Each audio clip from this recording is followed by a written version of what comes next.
Ça s'adresse surtout aux grands, Daniel. Tu en as parlé à 7h30 un peu ce matin. Absolument. C'est une maladie particulière, la porphyrie. Oui. Et tu as rencontré une fille à Québec qui en est atteinte. Tout à fait. En fait, ce qu'on va faire, entre autres, ce matin, ça va être de démystifier le mythe du vampirisme. Parce que le vampirisme tire probablement ses origines de cette maladie-là, qui est une maladie du sang. Ce sont des gens qui sont aux prises avec la porphyrie. Ça affecte ni plus ni moins le sang et ça fait en sorte que ta peau réagit mal à la lumière du jour, aux rayons UV.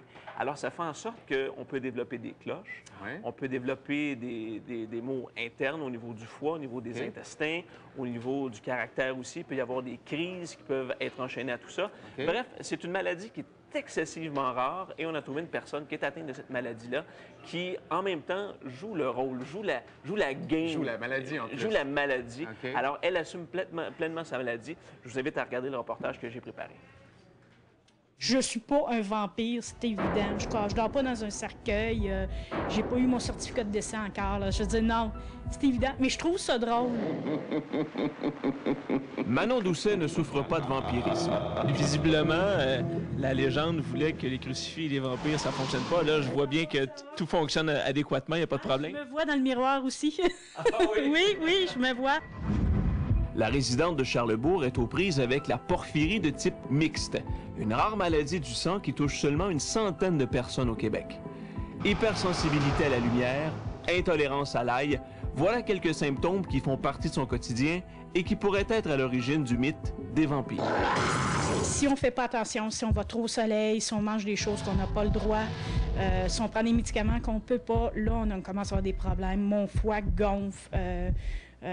J'ai mal au ventre, j'ai des problèmes gastriques, intestinales, c'est vraiment l'enfer. Des gros maux de tête. Puis si je fais toujours pas attention, bien là, on a des problèmes neuropsychologiques. Des grosses sautes d'humeur, mauvais caractère, des hallucinations, des cauchemars, là, qu'on est sûr que c'est vrai, là. Les quelques bases de comparaison entre le vampirisme et la porphyrie restent correctes. Cependant, il est faux de croire que les dents des porphyriques s'allongent avec le temps. Ce sont les gencives qui se rétractent et qui saignent. J'ai eu mal aux dents 15 ans de temps. Vraiment beaucoup mal aux dents. J'avais des dents qui fluorescentes dans le noir à cause de prendre, de manger de la nourriture qu'il ne fallait pas, prendre aussi beaucoup de médicaments qu'il ne fallait pas. Mes dents se sont détériorées, donc on me les a toutes enlevées. Oui, je suis un vampire, pas dedans. Mère de 2 enfants, Manon Doucet a vu les premiers symptômes de la maladie apparaître vers l'âge de 14 ans. Après de multiples complications et consultations, le diagnostic est tombé après la naissance de sa cadette. Je m'en vais aux toilettes, faire pipi comme tout le monde, et c'était rouge. J'ai été à l'hôpital, j'ai passé 24 heures là. Le médecin, c'était la première fois qu'il voyait ça. C'était vraiment, là, c'est comme du jus de tomate. J'urinais du jus de tomate, mais ça me faisait pas mal. Je veux dire, j'étais contente de l'avoir, le diagnostic, pour arrêter de me casser la tête, mais c'est pas évident quand tu commences à lire ce qu'il faut pas faire, ce qu'il faut faire, puis ça, tu dis, mon Dieu, qu'est-ce que je vais faire? J'avais 2 enfants, il fallait que je vive de nuit. Ah, mon Dieu, qu'est-ce que c'est ça? On m'a dit aussi que tu buvais du sang de bœuf. Est-ce que c'est exact? Moi, c'est ma vision des choses, ça m'aide. Puis, je vois pas, est-ce que c'est pire ou moins pire que de manger de la viande rouge? Dans ta vie de tous les jours, ton voisinage, comment te perçoit-il? Ma voisine du bas m'aime pas trop parce que j'ai vu que je suis nocturne. Faut dire aussi que tu as le look. Tu passes pas inaperçu. C'est un look quand même assez récent. À force de m'intéresser, bon, je veux pas à la maladie, oui, pour savoir ce que j'ai, comment dealer avec.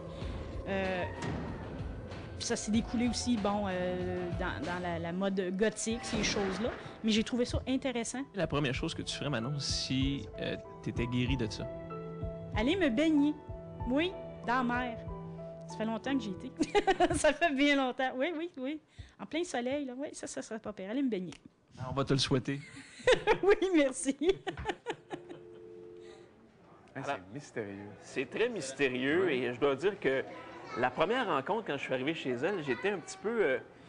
je me sentais un petit peu étrange. Tu sais. J'ai dit, bon, je sais qu'elle joue un peu le rôle, comme elle explique dans le reportage, Mais tu sais, c'est de vivre au quotidien comme ça. Ben Elle oui. vit de nuit, comme vous avez bien compris, et ce, malgré 2 enfants à la maison, un conjoint qui est là. Elle travaille de nuit, elle a un travail comme monsieur et madame tout le monde, sauf qu'elle a cette maladie-là et vit avec les contraintes qui vont avec. Et elle fait partie aussi d'un groupe musical, un groupe gothique, là, du musique rock gothique. Alors, elle assume Elle sa assume très maladie bien jusqu'au ça. bout. OK. Mais c'est pas une vampire.